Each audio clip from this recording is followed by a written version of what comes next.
Welcome back to another weekly vlog.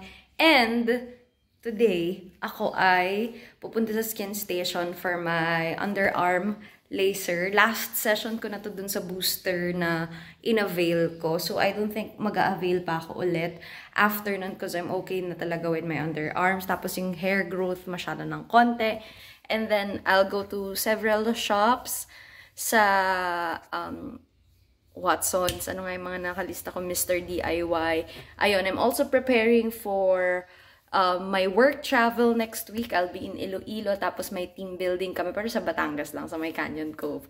So yeah, I'm gonna update you what will happen this week. But before I start the day, ang aking session ay 12. So ako ay mag-exercise muna. Quick workout muna bago tayo mag-head to our errands for the day. Tapos balik na ng Manila. Here's our regular setup for our home workout. Andun yung iPad, nandito yung jug of water, and ayan yung mga ibang equipment. Meron pa ako dito. Like itong waist trainer. Tapos ito. Pero this is just a quick workout. So dyan na muna yan. Then we're gonna set our timer sa 30 minutes kasi 30 minutes lang ako mag-exercise. Dahil may errands tayo. So, let's start! Okay, so di ko na na-film kanina yung pagkatapos ko ng workout, pero naligo lang ako. And punta tayo ng Skin Station para sa ating last na session sa underarm diode. Pero booster lang yan. Every time na nandito ako sa Cavite, napapansin ko lang, laging ang dami kong dry patches. Yun yung problema ko dito. Lagi ako may dry patches. So, for extra hydration, this one's La Roche-Posay. Ito yung thermal water nila. Meron ako nitong maliit pero yung blue. Pero ito, lagi ko talaga ditong iniiwan gawa ng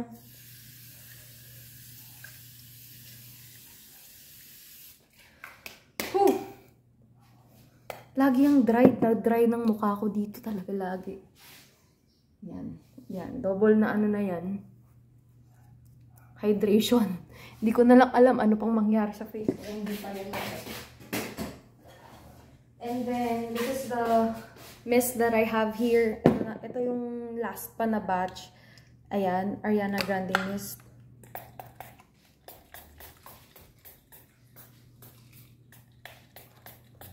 Tabang lang ako.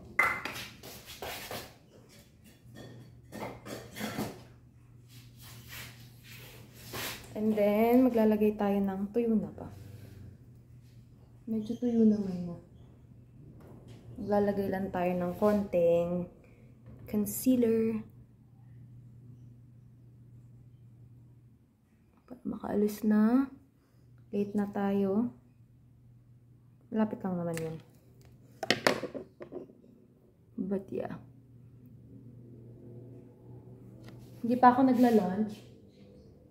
Hala, ba't nang kaganyan ang ating concealer? Hindi pa ata tuyo. Basa pa. Kumalat na hindi ko maintindihan ba't kaganyan.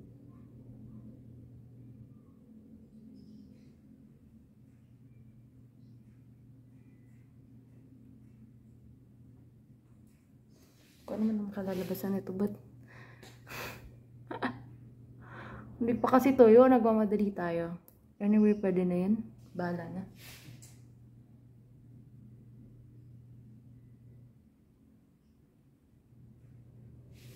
Okay, yun lang. Comb ko lang yung hair ko, tapos lalabas na yung kotse, tapos alis na rin tayo. So, ito na yung last session ko dito sa my Skin Station. Ayan yung ano nilang ginagawa. And that is me. Last session for the underarm. And I'm really, really happy with the results. So, ayan yung room dito.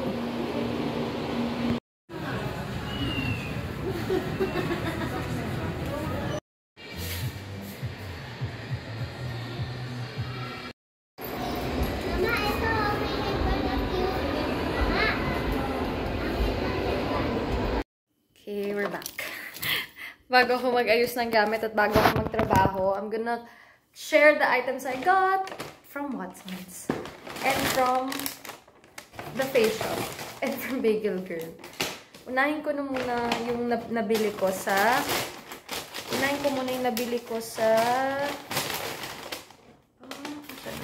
wait lang. Yung nagkahalo-halo na. Sa Watsons, unahin muna natin ang nabili natin from Watsons. Total of 2,000 ba to? Unahin ko na ditong sa... bongo. Unahin ko na dito. This is so expensive. It's 700 pesos. This one is the Keratin Smooth. Nabudol sa akin to sa sa TikTok. Ayan siya. Meron ako gustong bilhin sa Tony and Jackie na conditioner keratin. That's 1,500. Ito, nasa 700. Meron din yung sumisikat ngayon, yung cream silk na, what do I call this? Keratin. I tried it na before, pero hindi yung naka-tube na ganito. Yung ngayon, parang labas ata nila na medyo nagtitrending is yung naka-tube. I always use the keratin. Na-try ko na, hindi naman ako masyadong naging fan nung cream silk na yun. But my conditioner, everyday conditioner na gamit ko sa hair ko, yung cream silk na green or blue. Yun lang lagi. Parang si Nadine Lustre or si Colin Garcia or si Catriona Negre yung model doon. So sabi ko, ayoko nang itry yung keratin nila na naka-tube kasi na-try ko na halos lahat ng cream silk. Yung nasa tubes nila, hindi yung nandito sa gantong nakalagay sa tube, di ko pa na-try. Yung puro bottle yung natatry ko. So ito, it's a bit pricey pero nakita ko ito nag-trending so binili ko agad. Next, nakita ko rin ito nag-trending sa TikTok. Kaya ako binili. This one is the Dentist Plus White na toothpaste. Ayan. Nag-trending ito so binili ko kasi paubos na rin naman yung toothpaste ko. Then, nag-trending din na sa TikTok. Kaya ako binili. Vitress Keratin Shine Leave-On Hair Polish. Try nga natin kung totoo ba yung sinasabi. Pinatutunayan itong leave-on na to. Sige, let's use it dito. Mabango yung smell niya. I love Vitress. Tignan natin kung maganda ba to. Parang hindi. Keratin Pro. Parang feeling ko hindi. Anyway, para siyang lotion yung consistency niya na liquidy, ganyan. I was thinking parang gel type yung makita ko. Kasi parang hindi usual yung leave-on na gantong white. Ewan. But parang hindi siya maganda. Ba't ganon? Let's see. Anyway. Bigyan natin ng chance. I like yung lahat ng Vitress, lalo na yung sa spray cuticle nila. And then, yung ginagamit ko naman na parang na nagustuhan kong argan oil, yung from Bremod na nirecommend dong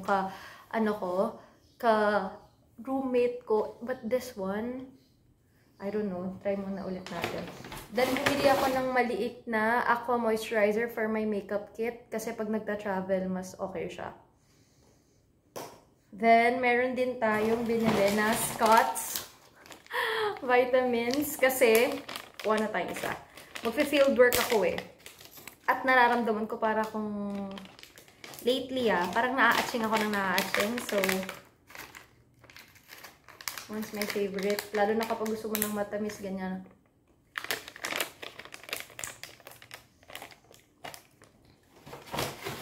Then, bumili ako ng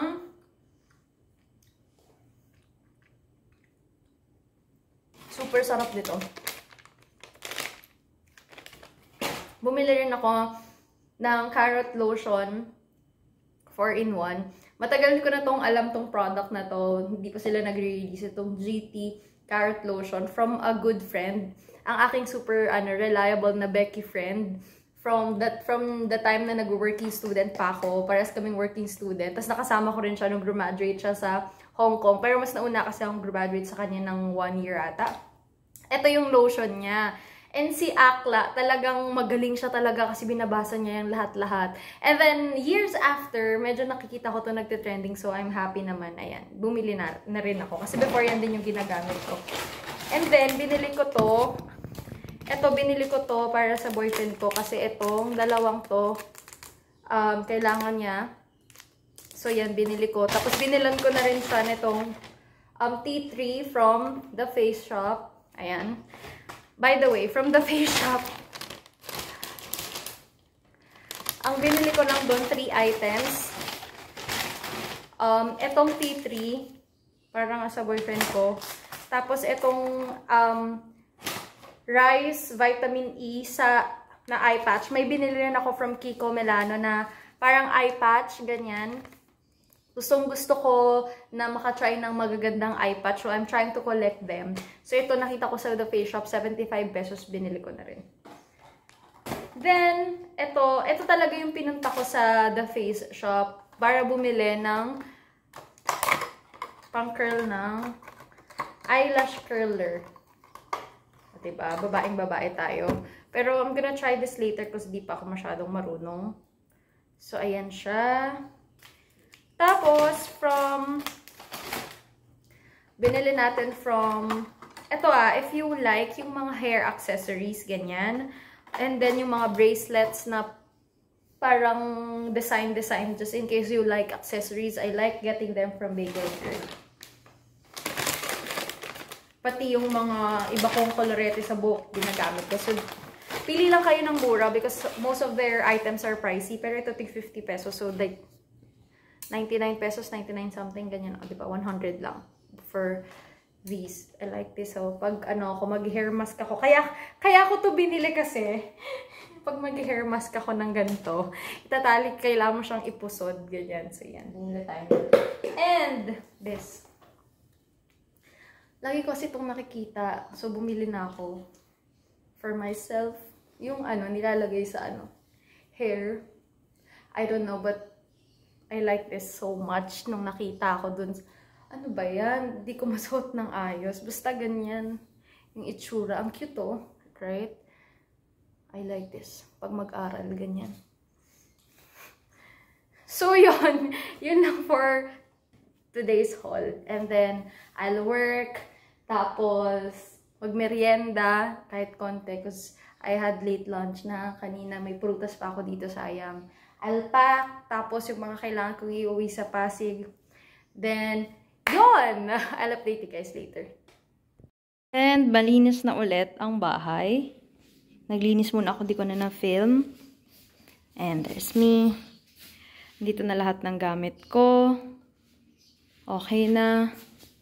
Sa baba naman, naayos ko na rin, nalagay ko na rin yung iba sa kotse. Nalagay ko na doon. So far, malinis na siya.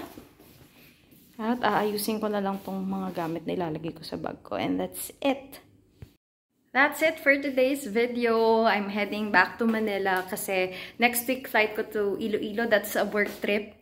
Tapos team building. I'm so excited sa mga travels for summer. I think I'm gonna have 3 to 4 locations for summer.